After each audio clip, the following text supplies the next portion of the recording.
Magandang oras mga katiyads. Welcome back sa ating channel para sa mga treasure marker analysis. Sa pagkakataon na ito ay meron tayong natanggap na video. Ito ay itsurang bola. Pwedeng bato ito, pwedeng semento, at pwede ring metal. Kasi hindi pinakita kung dumidikit ang magnet dyan.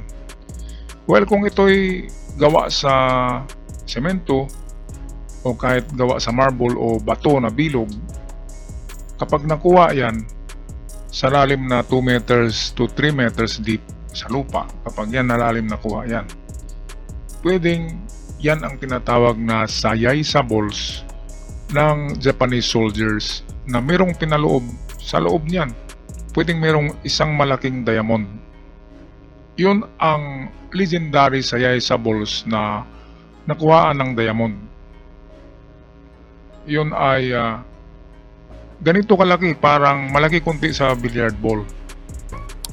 Ang sa balls na mayroong isang malaking diamond sa loob. Kaya pwede ito laging tandaan kapag ang nakuha niyong mga bilog na bola, kahit metal yan, kahit iron ball, kapag 2 meters mahigit. Pero kapag hindi umabot sa 2 meters, 1 meter lang ang lalim na nakuha nyo yan sa lupa, ay pwedeng hindi yan sa balls. Pwedeng bala nga yan ng kanyon sa kapanahonan ng mga Spanish. Kasi ganyan ang kanilang mga kanyon. Ang bala ay iron ball, bakal na bilog. At sa tagal ng panahon, 15th century, ang tagal-tagal na. Matagal pa kayo sa World War II, di ba? So pwedeng yung mga bala ng kanyon na yun ay pwedeng lumubog na yun sa lupa sa lalim na 1 meter or 1 meter mahigit. Pero siguro naman hindi umabot ng 2 meters at 3 meters. Kasi kapag magbaon ng hapon ay palaging nasa 2 meters ang pinakamababaw at palalim na yan.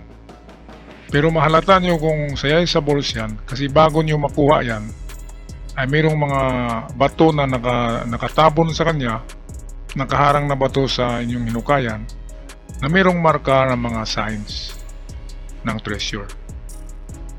Okay, mayroong pares yan eh. Mayroong talagang palatandaan yan. Bago makuha nyo ang sayay sa balls, ay mayroong mga bato sa itaas niya na may sign, may mga sinulat na hindi nyo ma-analyze kasi kakaibang mga treasure code. Kahit hapon nga hindi marunong mag-analyze niyan. Ang tanging nagkakaalam niyan ng mga signs ay yung nagbaon. At isa pa, malaman nyo na sayay sa balls ang nahukay nyo kasi sa ibabaw niyan mayroong mga surface marker na tinatawag surface marker. Mayroong bato sa itaas niyan, sa ibabaw ng lupa, na mayroong mga marka na nagturo sa inyong pinaghukayan.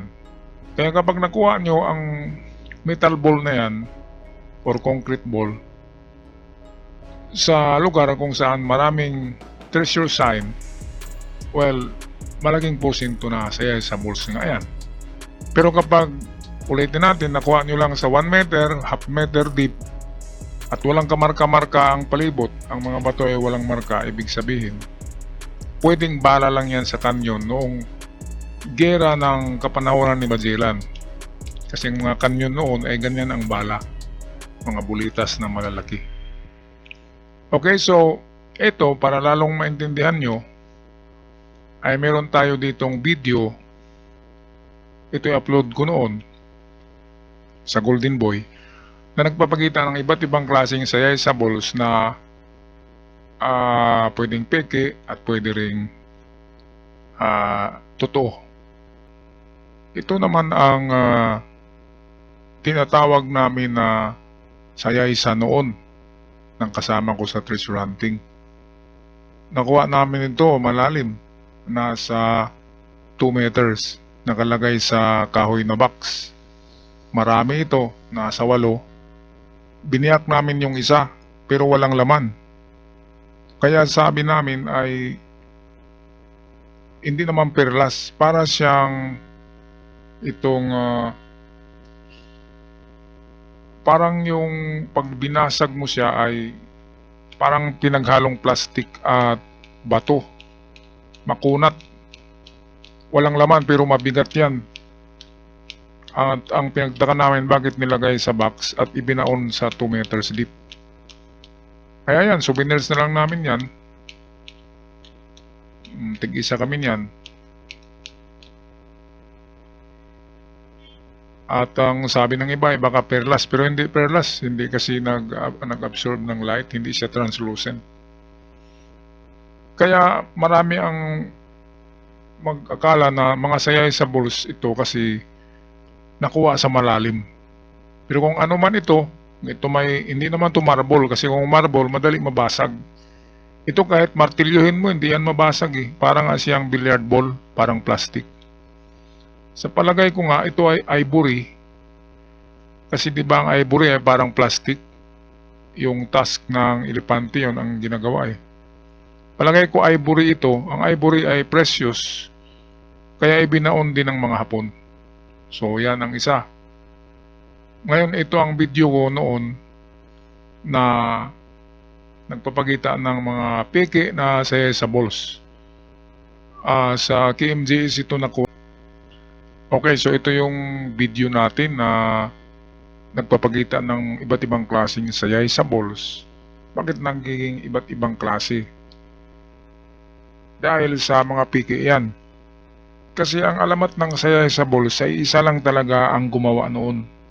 At nag-iisa lang ang sayay sa balls. Ang sayay sa balls ay ginawa yun ng isang Japanese officer na nalalagyan niya ng mga diamante ang loob. Pero hindi lahat ng mga officer ay gumagawa ng sayaysa. Isa lang yung gumawa at meron siyang sabihin natin nagawang 100 at saka ibinaon. Kaya hindi marami ang sayaysa balls. Ang sayaysa balls ay limited lang talaga. Ngayon ito, ayan, bakal yan ha, bronze, tapos bakit nilagyan ng marka na sayaysa? Lalong mahalata, di ba? Kasi hindi naman turupi ang Hapon na lalagyan niya ng, ayun pa, yung isa nilagyan pa na diamond. Diamond daw sa loob ng bula. Lalong mahalata, di ba? Imbis na itatago ngayon eh. Itatago ngayon ng Hapon sa mga bagay na hindi mahalata na mayroong diamond. Ngayon, lalagyan mo ng marka na diamond, ay lalong mahalata. Kaya piki siya. Ang totoong nilalagyan ng sayay sa balls, walang marka na sayay sa, walang marka na diamond. At talagang nilagay lang siya sa loob. Nang hinulma siya, nilagay sa loob. At walang marka na ito yung sayay sa. Kasi ano siya, concealed, itinago talaga siya na hindi mahalata. Katulad niya, no? Akala natin totoo kasi gawa sa bronze ang ball. Madali kasing tunawin ng bronze.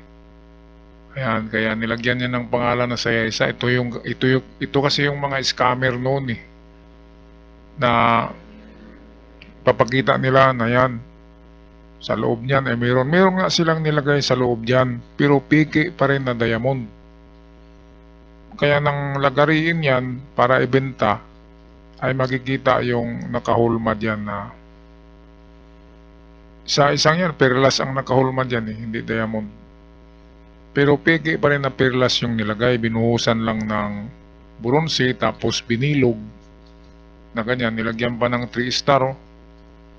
Hindi ganyan ang Hapon gumawa ng sayay sa balls. Wala silang iniwan na mga marka. Gumawa lang sila ng bula-bula, mga hugis bula, pero hindi yun mass production.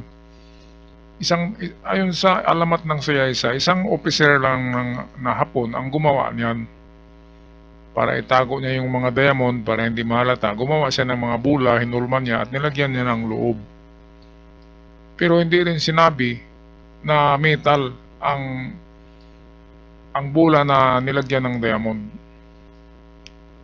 Sa alamat niyan ay parang semento lang o clay yata yun. Madaling mabasag, babasagin mo lang ay makita mo na yung diamond ang loob.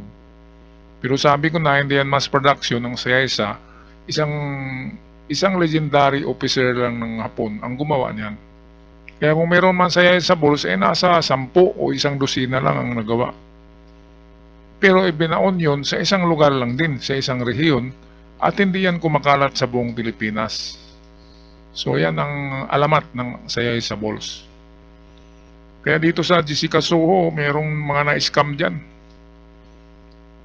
Tingnan nyo naman yung bula, di ba? Minarkahan pa ng saya isa, oh. Ayan, kanji yan ng saya sa bulls. Tapos binasag nga ito nung doon sa Jessica Soho, binasag yan, walang laman. Kasi ginawa lang, pang-scam. Itong mga kalawangin na ganyan, pwedeng saya sa bulls yan. Pero itong mga minarkahan na makintab, wala, hindi yan. Ang saya sa bulls, matagal na. At kung gawa sa bakal, talagang kinakalawang na. Ngayon, sabi ko, ang saya sa bulls ay binaon talaga yan. So kung nakabaon yan, nakalagay yan sa box. Hindi yan yung nag-iisa lang doon sa ilalim ng lupa, andin nandiyan, nakuha nyo. Kung sa surface lang siya, sabihin natin half meter or 2 feet ang lalim ng pagkabaon, pwedeng siya yung bala ng kanyon nung panahon nila Limahong, panahon ni Magellan, ay ganyan ang mga bala ng kanyon, kalalaki parang kamao. Kaya kung pinaputok yung kanyon, sigurado babaon naman yung sa lupa, di ba? Pagtatama, so babaon siya ng 2 dangkal.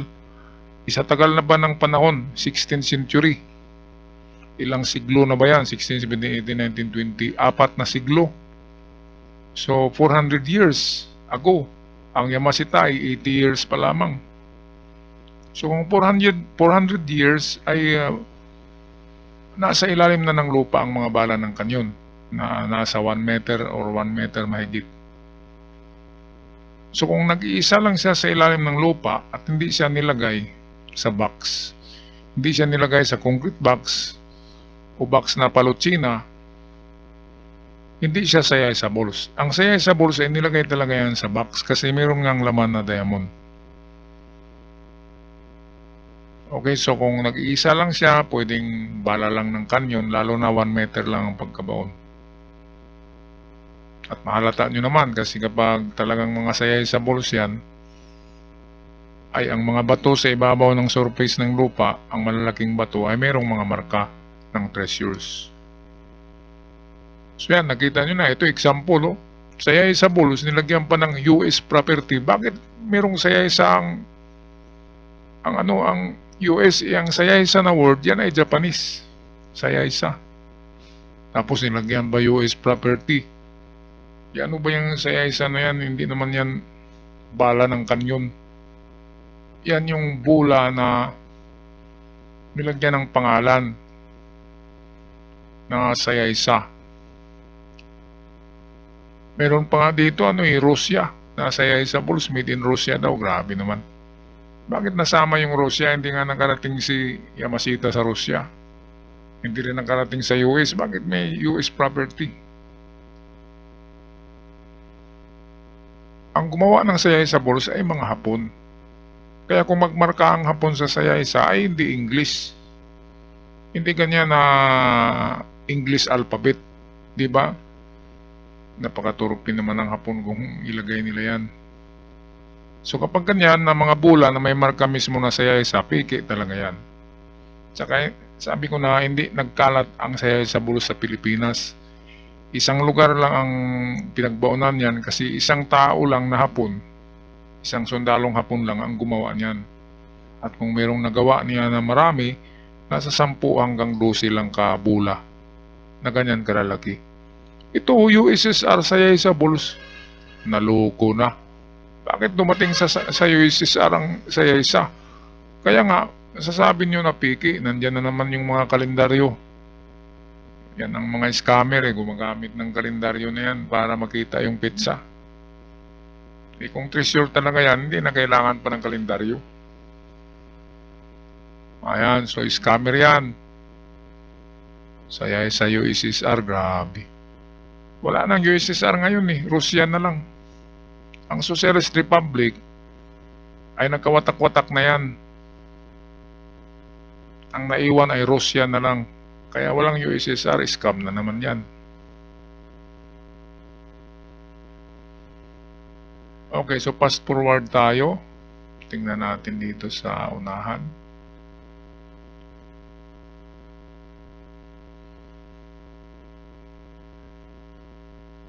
Grabe talaga ang mga scammer, no?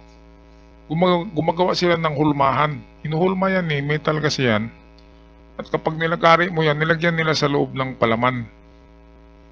Karamihan pinalaman nila ay mga bilog, parang julin lang, para sabihin perlas. Pero kapag pinasuri mo wala eh, plastic din ang laman. Ano kayang sunod na sayaysa nito? Baka Philippines, di ba? O kaya Germany.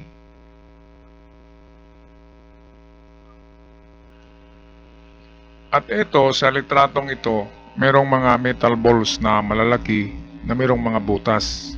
Ito'y fishing balls, ginagamit ito sa pangingisda ng malalaking mangingisda, yung mga gumagamit ng malalaking lambat. Pampabigat yan. Kaya ang mga ganyan na may butas, yan ang pwedeng paglalagyan sa loob niyan ng treasures. At kapag nakuha nyo yan sa ilalim ng lupa, sa lalim na 2 to 3 meters, siguradong may laman yan. Yan ang pwedeng sayay sa balls. Kasi halo siya sa loob at mapaglagyan talaga. Ayan. Pero kung nakuha nyo yan, ang mga ganyan, ginagamit kasi yan sa pangingisda. Kung nakuha nyo yan sa baybayin lang, nakabaon lang ng 2 dangkal, ibig sabihin, naiwan lang yan ng mangingisda na hindi yan sa Pilipinas eh, kapag ganyan. Mga mangingisda yan na may mga malalaking lantsang pangisda, yung parang barko na. So, ganyan yung mga pabigat nila. So, pwedeng gamitin yan ng hapon na lalagyan ng mga gemstones, diamonds, emerald, ruby, sapphire, ganyan, mga mamahalin na gemstone. Okay, at basta naibaon ng malalim, andin nakalagay sa box, siguradong treasure talaga yan. Kasi bakit pa ilagay sa box? Kaya ganyan ang pag-evaluate. At kapag nandyan lang yan sa nabaon lang ng kunti, 2 dangkal, ay maliit ang tsansa na mayroong treasure. Kasi yung treasure, di ba? Tayo, kung meron tayong mga diamond, ibaon ba natin ng 1 metros lang? Manigurado tayo. Kasing lalim ng kasing tangkad natin or 2 tao na tangkad. So nasa 2 to 3 meters talaga yan. Ang lalim na madaling na pwedeng mahukay natin. Okay, so sa inyong katiits, yung inyong nakuhang parang sayay sa balls, kung yan man ay concrete, yan man ay cement or marble or bato, basta't bilog and then palagay nyo mabigat, ang gawin nyo ay biyakin nyo na. Kasi kung sayay sa nga yan, ay meron talagang palaman yan sa loob. Okay, so good luck sa inyo. Good luck sa inyong sayay sa. Ako'y magpaalam na hanggang sa muli. Paalam at ingat kayong lahat.